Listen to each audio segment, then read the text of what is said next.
What's going on, everybody? Welcome back to another episode of Bischoff and Brown right here on the Detroit Lions podcast.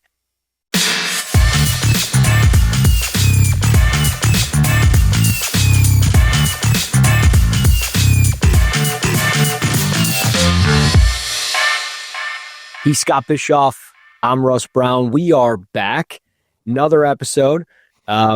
17 days away from the 2025 NFL draft. Pretty crazy that we're getting down to it. And it's like time is just, there's not enough time in the day to do some of this stuff, I swear. But before we get into everything, Scott, my man, how are you? I'm doing well. How are you? We are good. We are good. Exciting episode today, kind of a laid back version, looking at the national media, which we've never really done on this show. We've done so many episodes, but we've never looked at like the national media of ESPN and NFL.com and look at what they're talking about for mock drafts. And I think some of that is because I try to ignore it because I'm always just, pumping out my own mock drafts and things. I don't want to be turned to it or feel influenced by it at all. And also I kind of feel like we're a part of the national media in a sense. I know we don't, maybe we don't make the bango bucks that they do, or we're not on everybody's television, but I trust our analysis and what we do when it comes to breaking down the Lions in the game of football. So I love what we get to do, even if it's just a small part. So I always like that stuff. But we're looking at Lance Zierlein and Daniel Jeremiah from NFL.com, and then we're looking at Field Yates and Mel Kiper for ESPN. We're looking at their most recent mock drafts, pretty much like a 3.0 for each one of these guys. Field Yates had a 2-round mock, so we'll look at both of the picks that he had for the Lions. But we're going to jump right into Lance Zierlein's NFL mock draft 3.0. He's got the Lions selecting Oregon offensive tackle Josh Conerly.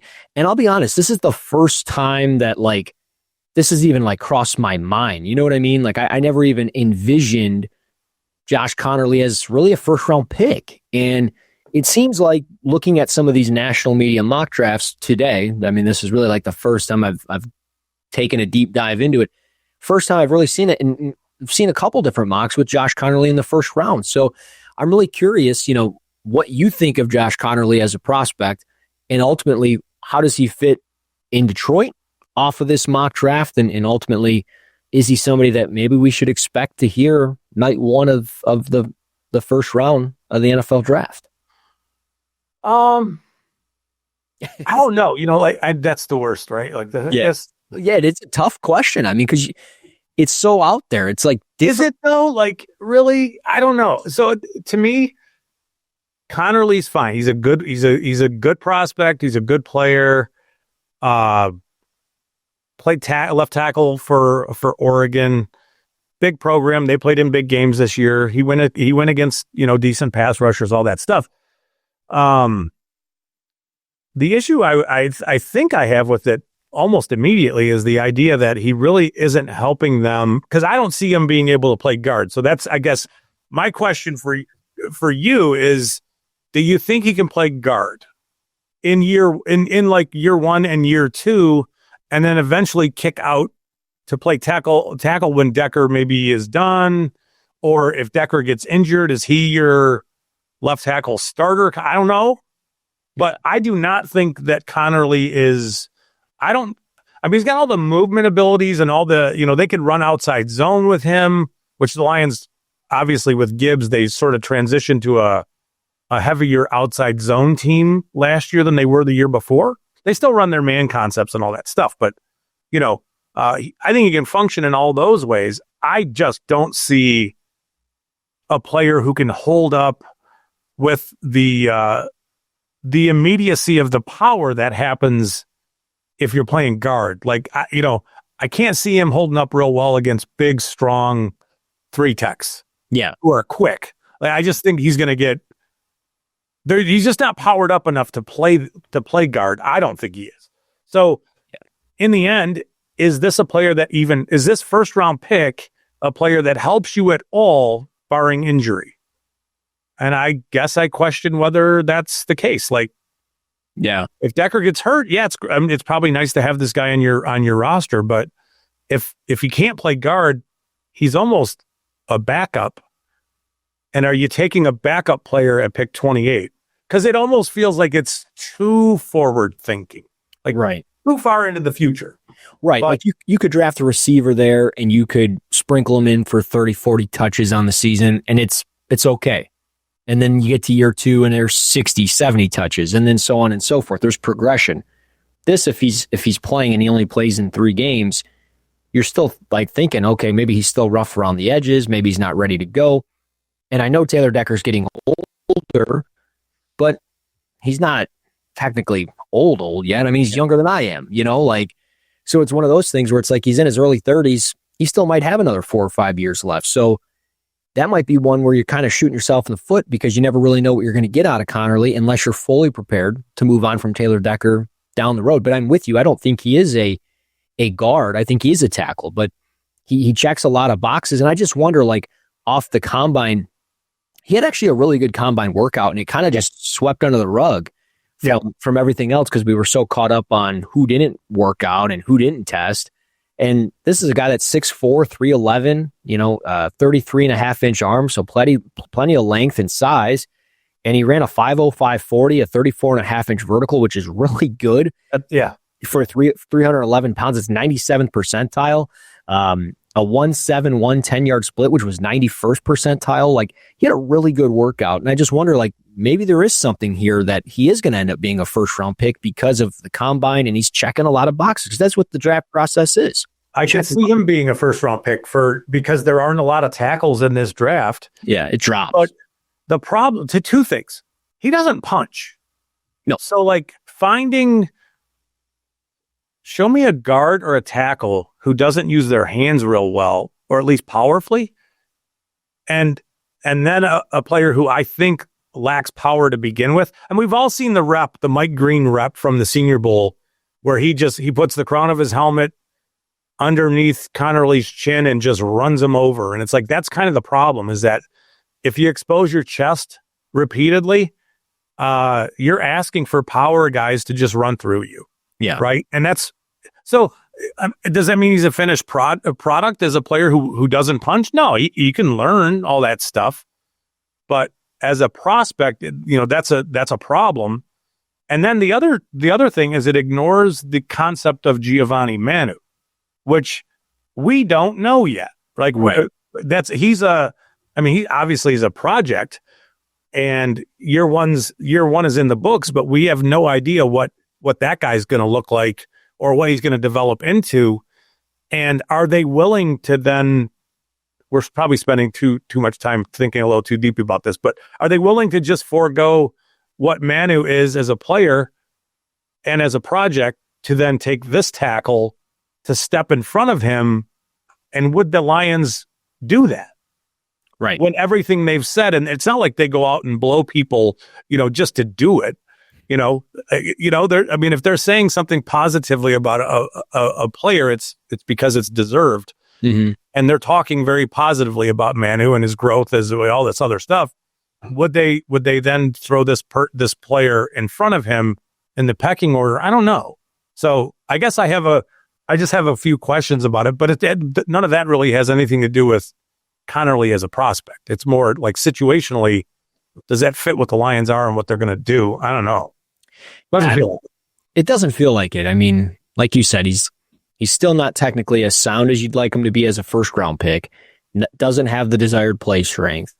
I'm with you. He doesn't really use his hands, and if he does, I always felt like he was like surfing. Like his hands were always out really wide. Oh yeah, and it was like his body. He was trying to get his body going super fast, but everything else around him, because he's so long and lanky, he was trying to play catch up all the time. And then you mentioned the Mike Green rep. I mean, that was the one that, I don't want to say it put Mike Green on the map, but that's the one. Why he went home. That was the one that's the one that solidified a lot of stuff. So, it's an interesting pick. I don't think, again, it's hard to do these mock drafts. You get to a certain spot and you're just like, hey, best player available on my board, whatever the case may be. I think some of it is a natural desire just to say big program, right? Big program. Gone to Oregon before. Big program. We like the player, think he probably should go late in round 1. This is a reasonable spot. I'm not saying Lance did that. That's kind of like, I mean, Holmes does like his Alabama guys and his Oregon dudes. And, those guys are really good players. Conerly's a good prospect. It's just, does he fit great with where the Lions are right now? I don't think so, but, we've talked about this for a while. There is definitely a scenario where pick 28, everything that's available at 28 might just be like, oh, gross. Yeah, right? 100%. And if it is... And that includes Conerly being gone. Yes. Yeah, right. I mean, it could be. And it's, if everything falls a bad way in front of you and Conerly is what you have and he's the highest rated player you have, he will be the pick. Yeah. So, Yeah. Well, I mean, obviously, we'll see, and I'm sure he'll have a way different answer in 4.0 whenever that one drops. Yeah. Now, I'm assuming most of the big media at this point is gearing up for the final mock draft with 17 days to go. Yeah. So we'll see. But staying with Oregon, I'm going to flip over to Field Yates on ESPN. He had a 2-round mock. This is the most recent mock draft of any of the analysts that we're breaking down tonight. He had Oregon defensive tackle Derek Harmon at pick 28 and Georgia interior offensive lineman Tate Ratledge at 60. Just a couple players behind Harmon. The Lions pass on Nick Amanawari, which I'm perfectly fine with, the safety out of South Carolina. He has the Patriots trading up at pick 30 with the Bills to get Josh Conerly, which we just talked about. He's got Vegas moving up with Kansas City to take Luther Burden. And he's got Jahad Campbell, the linebacker out of Alabama, going to Philadelphia. So, yeah. Okay. So one thing, we got to mention this. Back to Zierlein real fast. He did have Ezeraku falling past the Lions to go a couple picks later. Just so everybody's aware of, through 32 picks, he did have the Lions passing on Ezeraku. So in this one, Jahad Campbell goes after pick 20. I don't think the Lions would allow that to happen. I agree with you. If he's staring them in the face, he's their guy. I mean, is that a hands-off situation? I know he's a linebacker and stuff, but I think that dude is like a 3-level. Yeah, I mean, versatile, total chess piece kind of linebacker in an era where those guys don't exist. Yeah, I mean, I love the game and the skill set of him. I just want, I haven't even thought of him as a possibility because, you look at Tampa Bay. All signs have pointed. It sounds like that's the worst kept secret in the league is that they're taking a linebacker, and it's not going to be Jalen Walker because, as you and I have discussed, Jalen Walker might end up being a top 5 pick in 17 days, and then Campbell, obviously there for Tampa. But if not Tampa, I mean, Baltimore's doing a bunch of work on Carson Swishinger. You've got the Cowboys who have a lot of linebacker needs. They've tried to piece it together with a bunch of 1-year deals, but they got guys coming back from injuries. Who knows? You've got Denver.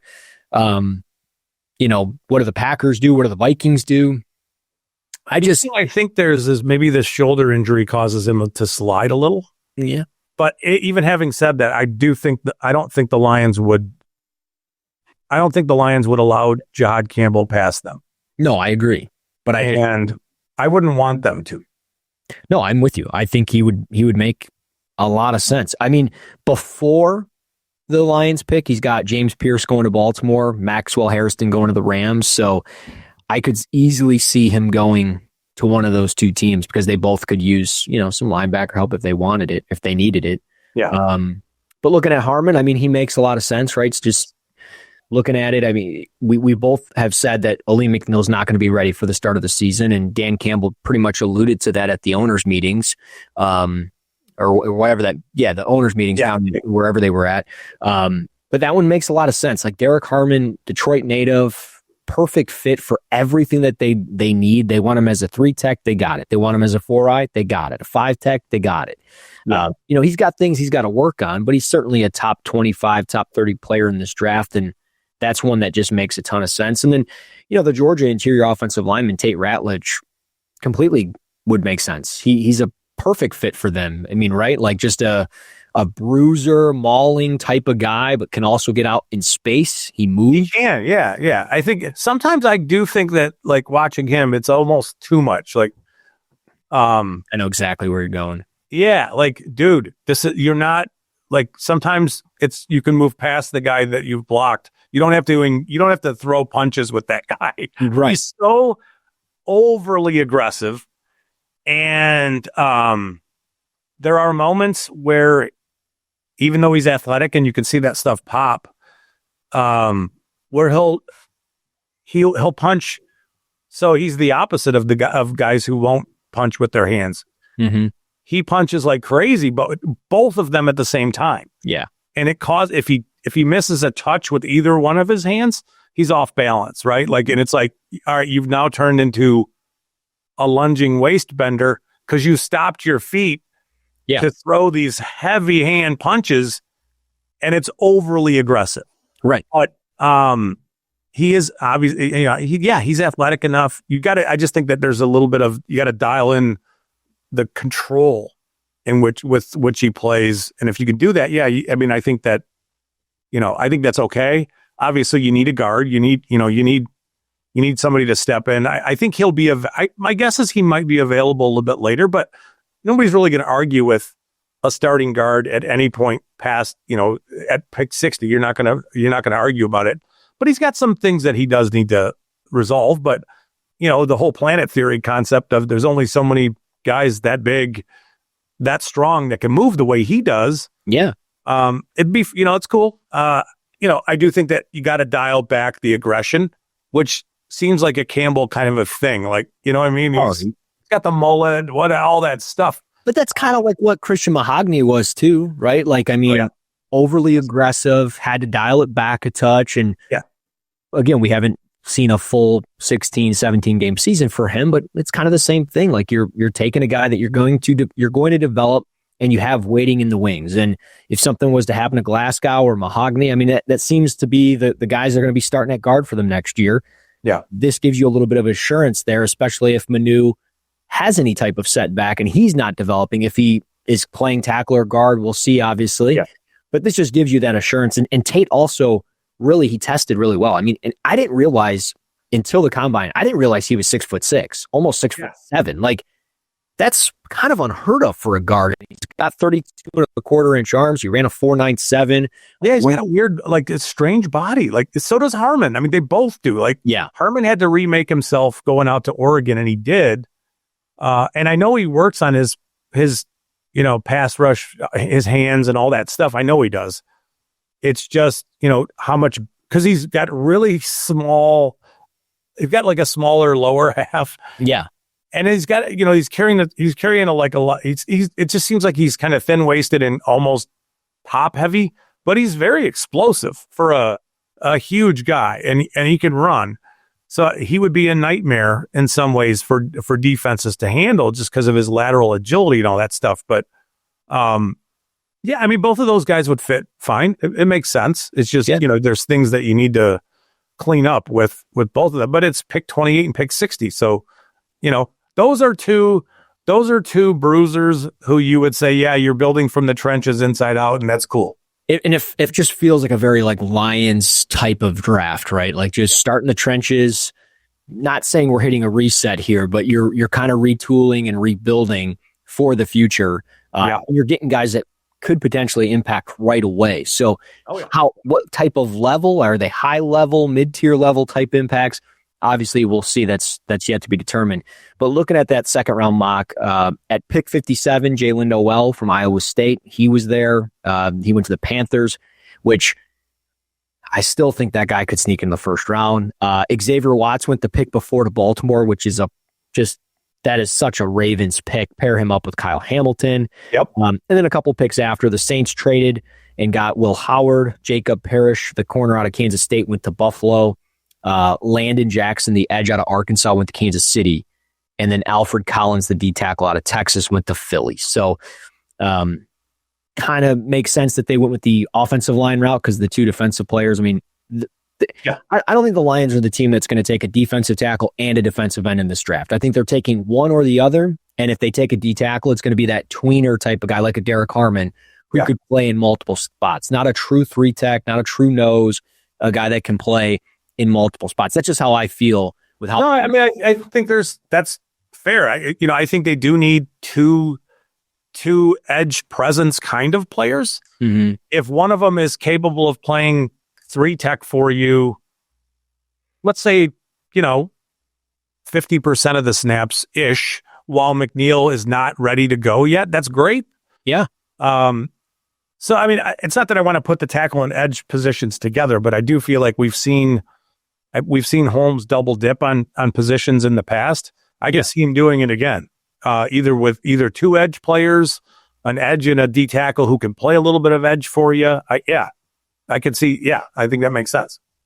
Well, staying with edge, we're going to a March 18th mock. We're going to go back to back here with 2 March 18th mock drafts. And Daniel Jeremiah had NFL mock draft 3.0 with the Lions selecting Georgia defensive end Michael Williams.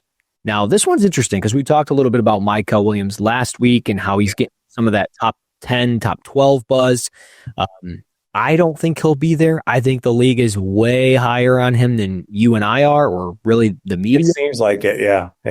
But if he is there, he does make a lot of sense. Like, it is a very Lions type of pick. So, I mean, obviously, how would you feel about it? I know you're not his biggest fan, but well, it's pick 28, so it's like, if he falls to pick 28 and Brad Holmes makes the decision that he's the player that they want to pair with Hutchinson going forward, I'm all in, right? Like, it doesn't. So understanding, this is like, it doesn't really matter what I think about, you know what I mean? Like, yeah. Brad Holmes he's got a proven track record of finding players all over the place. And if Williams's athleticism is enough for him, then whatever, nobody gives a whatever I think, right? I guess it's my concerns with him are his lacking, top end athleticism and this preconceived notion that he's this huge edge player, and he's not. Right. I think he's 260 pounds. I want to say he's 6'3". He's 20, so he can get a little bigger, right? I think you can project him to add some bulk, but he's very strong. He can hold up already with the tight alignments that Georgia does with their ends. We have to give him some credit for playing in a system that forces him to both play inside a lot as like a 4-eye, but also his first step is a lot of times into the B gap, right, into the gap towards the ball. So sometimes you want to see a player win with athleticism and agility outside, and he doesn't do that stuff for 2 reasons. One is because I don't think he's athletic enough to do it, and 2, Georgia just doesn't ask him to do that. What they ask him to do is just eat up space inside, and he does, and he's great at it, and spill all these runs to the edges where they have linebackers who can run and make plays. So if you're looking for a player who you want to play super physical, set the edge, be a run defender, and then give you a little bit as a pass rusher, I think Williams is totally fine at pick 28. Totally cool with it. For either trading up to say pick 11 for it, I'm not. Right. I'm not all in. But at 28, different story.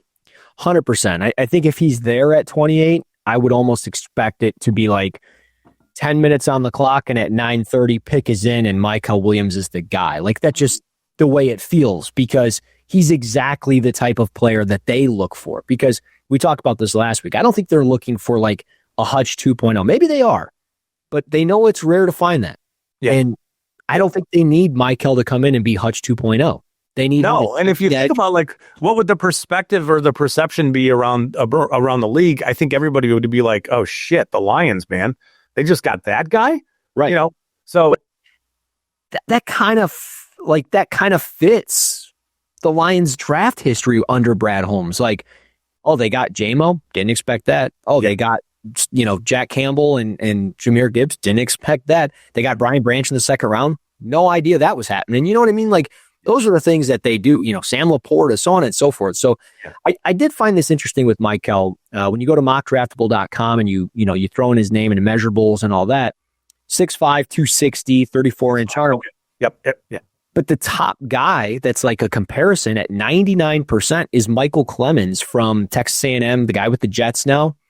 And it's like, holy crap, like that's exactly who he is as a player. Like even just on the field, not just measurables, but like on the field. Yeah. So you're going to get some limited sack production, but you're going to get some tackles for loss, and you're going to get a guy that is very physical in the run game, which is valued in today's game, which is why I think he's going to be gone. Yeah, because I think there's too many teams in front of Detroit that need that edge player, which is why we're like, it could be really bare by the time we get to 28, where they're like calling and going, hey, we got to get out of here. We got to back out of this pick. So this is worth saying, because we got a comment from last week's. Yes, he did have an ankle injury this year. Yes. And he was limited, but that means you go back to last year's film and he looks the same, where there are moments where you can just see him lacking a touch of the high-end athleticism. So having said that, it is pick 28, and he would be fine at pick 28. Yeah, I would love to see Casey Rogers work with him. Would love to see what would happen. It would be awesome. But we'll see. But going to the final one here with the national media breaking down the mock drafts, we're going to the GOAT, the godfather of it all. Love him or hate him, I don't care. If there was no Mel Kiper, there would be no NFL draft. I mean, it just is what it is. So his mock, I think it was 3.0 as well. This posted on March 18th, just like Daniel Jeremiah. He has the Lions selecting Tennessee edge James Pierce Jr. And look, this was 318. We can fast forward. I don't think this guy is on the Lions' radar by any means. I don't think he fits the culture. I don't think he fits on the field. Size-wise, he's nothing that they're looking for when you're looking at the threshold for an edge rusher that they've drafted. James Houston was really the only one that was kind of like, okay, they're just rolling the dice here because there was a lot to work with. They got burnt by it. They live and learn. I think they are looking for guys that are 260 and above. They might make an exception for like a 250-pound edge rusher, but I don't think James Pierce is that guy, because realistically, he's more of like a 235, 240-pound edge rusher. At 6'5". At 6'5". So he's lanky, narrow base, explosive, great athlete, is going to do some good things if given an opportunity. But he's also got to give himself that opportunity and get out of his own way. And I don't think the Lions are willing to wait and see if he's going to get out of his own way or not, because it doesn't sound like he's a very coachable kid. Doesn't sound like he's got his stuff together off the field. You even saw it at the combine. Like when he was working out, he had to redo drills 2-3 different times. And it's like, dude, you're just running the rat. You're just doing a figure eight here. Like you're chasing the rabbit. What are we doing? So, yeah, I mean, I think you're hitting the nail on the head with him. And obviously you've heard similar stuff or the same stuff. Yeah. The uncoachable stuff or the difficult to coach stuff. Yes. Leaving all the off. I mean, we recognize you hear about some of the off the field. Right? We can recognize it, but on the field, he's just, like you said, he's very linear. He's tall. He is, was he like 247 range? 245 is what. Yeah. So 6'5", 245. I think I haven't heard really anybody mention it too much, but I think you're as spot on as you could be with his weight. If you look at him at Tennessee, I bet you, I'm sure he played in the 230s. Yeah. And then 100%. 100. Yeah. Right. A 230 is not all day. You look at how he plays, and yes, he's got great first step quickness and all that stuff. But at the top of his rush, because he is very linear and I think he's got tight hips, he doesn't turn, flatten, and bend down the line real well. Right. So there's a lot of times where he will run past, the quarterback because he can't bend great, even though he's beaten somebody. He's beating a tackle. He's going to end up running past plays and past production kind of stuff because he just can't. I just think he's got tight hips. Yeah. And then to me, when I watch him, I think it seems like he's a good run defender. He's willing, and I think he's a better run defender. I'm sure I'm not alone, but everybody sees him as a pass rusher, but I think he's a better run defender right now than he is as a pass rusher because his pass rush is really just speed and quick.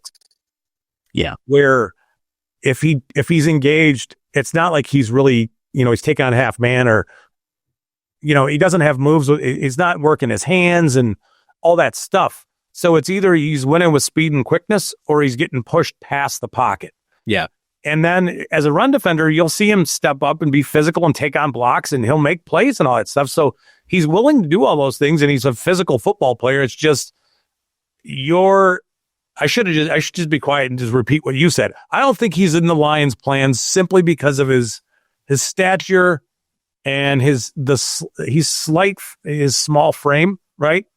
He's tall, but he's very linear. I don't know that you're going to put a lot of mass on his frame, and I don't necessarily think that the Lions will like that prototype.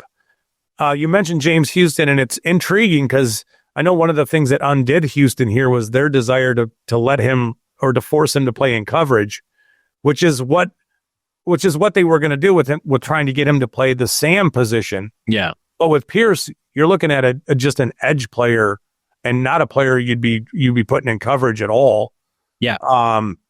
I don't know that the Lions are going to like that, right? So I think there are Sam prospects in this draft who they may like more. But I think they would rather have a Jahad Campbell as your true Sam. You know what I mean? But at the same time, it's like this is a team that they've got Campbell, they've got Anzalone, they just signed Barnes. Like they might not be looking for a Sam. I don't know. They might not, but it seems like I know they like Jahad Campbell. Right. They've had Josiah Stewart in, and they've watched him a bunch of times, right? Like so, there's another Sam for you where I think.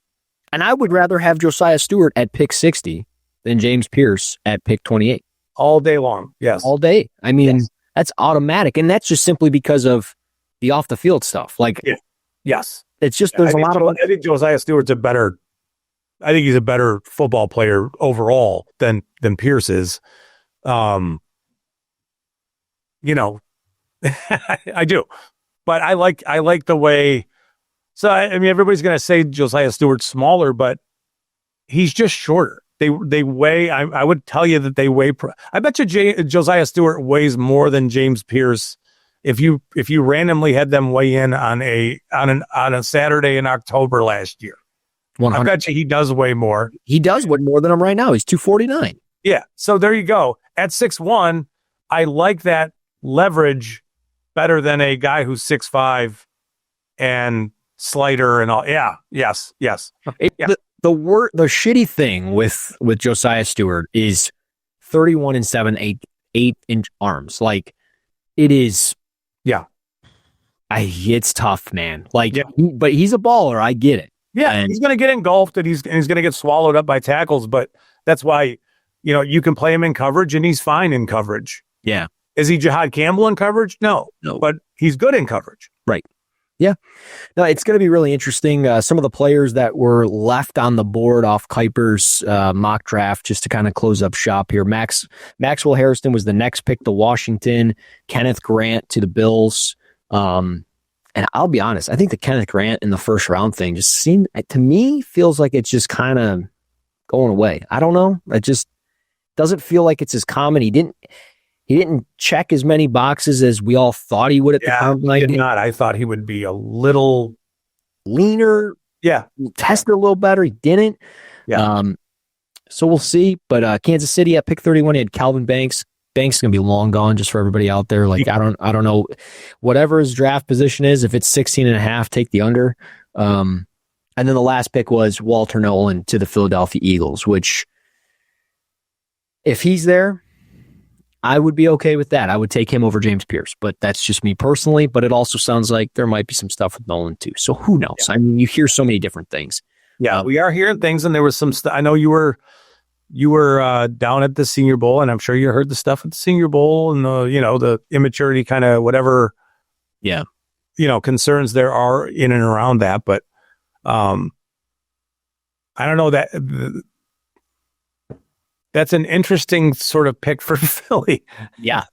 right? Like It's exactly who they are, though. You know what I mean? but like, you have Jalen Carter and Jordan Davis, who were both first round picks as D tackles, and you're going to take another D tackle in round 1, 2 years later. Wow. But yeah, kudos to them. They won the Super Bowl. So whatever they're doing is working. 100%, 100%. But I mean, that's pretty much it from the national media side of things. I was going to kind of cap off the show. I know we're kind of up against it, but I was going to cap it off with like gun to the head, picks 17 days away, pick 28 is there.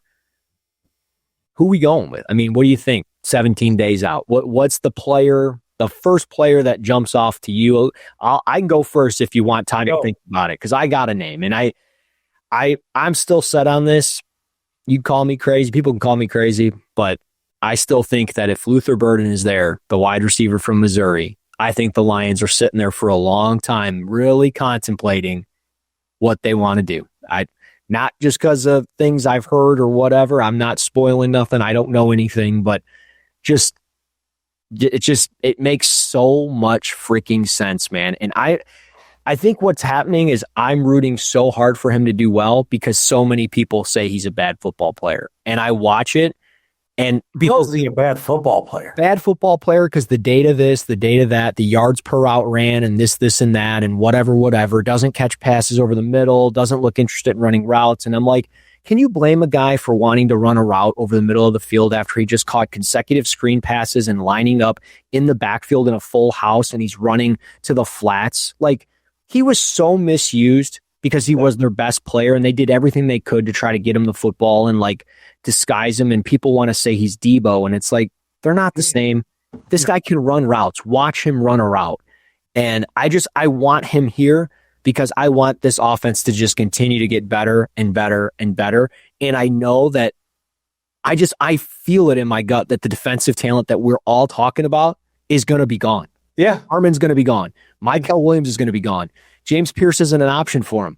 What does that leave us? It's all gone. So it's like, just give me the freaking receiver and let's move on. So like, that's where I'm at 17 days out. That's just where I how much receivers are making, right? And, you're at pick 28, you're getting, let's just say, I'll just put it this way. If you told me a year ago that the Lions were going to get Luther Burden at 28, I would have said, is he going to miss half the season because he tore his ACL? Like, what happened there? Yeah. And I know that they had a weird year. He had a strange year where they did use him, behind the scrimmage or behind the line of scrimmage and in the short passing game. But I don't know if anybody's really looked at Missouri's quarterback and seen all the dysfunction. Dude, he just trapped Bowling Green. He sucks. Yes. So there's a lot of plays where Burden is running wide open after running nice routes where the quarterback just misses them, and it happens over and over and over. Yeah. So that's where I'm at. Yeah. And I, if that's the choice the Lions make, I think loading up and making your offense more prolific makes a ton of sense. That's totally cool. I think there are a couple players that I really like. Obviously, as a Rock, who I would love in Detroit, but I think he will be gone. I'm with you, buddy. Jihad Campbell, I would love in Detroit, but I think he'll be gone. Trying to think of there's so many. Oh, what do you know? Luther Burden. That's what you said. No, I guess we're there. Derek Harmon to me would make a lot of sense because of McNeil missing as much time. I think he's on PUP for 4 to 6 weeks, pretty much to start the season at this point. But Harmon and McNeil are very different guys. They're very different players. So in the future, having both those guys on your D line with Hutchinson, I think that's really intriguing. Mm-hmm. So I'm going to say Harmon here, but I don't think he's going to be there either. So I feel like in the end, whoever's available at 28 is going to be like, ew, please trade out to one of these teams who wants to come up for a quarterback. Yeah. Right. Like I kind of feel like that's where it's going to end up. So, for lack of having any other prepared plan for their, Burden's fine. It's totally cool. Yeah. Yeah. Look, I don't know. I could be way off base, and they could be. Burden could fall to pick 60 for all I know. Who knows? But I highly doubt that. But because he's all the athlete you could possibly want too. Yeah, you know? And it's not like he's small. You know, I know he's 200+ pounds, runs 4.4. Who cares if you got to? I mean, the idea of throwing that guy and being forced to get the ball out quickly to him, right, and into the short areas of the field and let him run. What's wrong with that? Was St. Brown and Laporta blocking for him? Darn. Yeah. J-Mo blocking for him? J-Mo stretching the field, and yes. Dude, I'm speaking it into existence because I think it makes so much sense. It just makes so much freaking sense. He's only 21 years old. He's going to play his entire rookie year at age 21. That would be another pick where the rest of the league would go, oh shit. If the Lions ended up pulling that off. Right? And it's one of those where it's like, as we just talked about, Brian Branch in the second round, J-Mo in the first, Luther Burden in the first to the Lions. What is going on? Yeah. It's just one of those things. And in this draft, man, like this is not a great draft. And there's a couple of premium players, Travis Hunter and Abdul Carter and Ashton Jeanty. It's Jeanty. And then I think after that, it's sort of like, pick your flavor, of whatever ice cream you want, I guess. But yeah, Burden would be totally fine. It's cool. Yeah. No, I know. It's going to be really interesting 17 days out. We'll obviously do 2 or 3 more episodes. We may have something for everybody on the night of the draft. Once Chris decides to call me, we'll kind of see. I'm trying to iron out some details here. So stand by, everybody. But that's all I got. I don't know if you got anything else to add. No, we're good. All right. Well, as always, guys, rate, review, and subscribe to the Detroit Lions podcast on YouTube, Apple Podcasts, Spotify, and all other podcast platforms. And of course, you can follow us on Twitter or X at Russ NFL Draft and Bischoff_Scott. So he's Scott Bischoff. I'm Russ Brown. This has been Bischoff and Brown right here on the Detroit Lions podcast.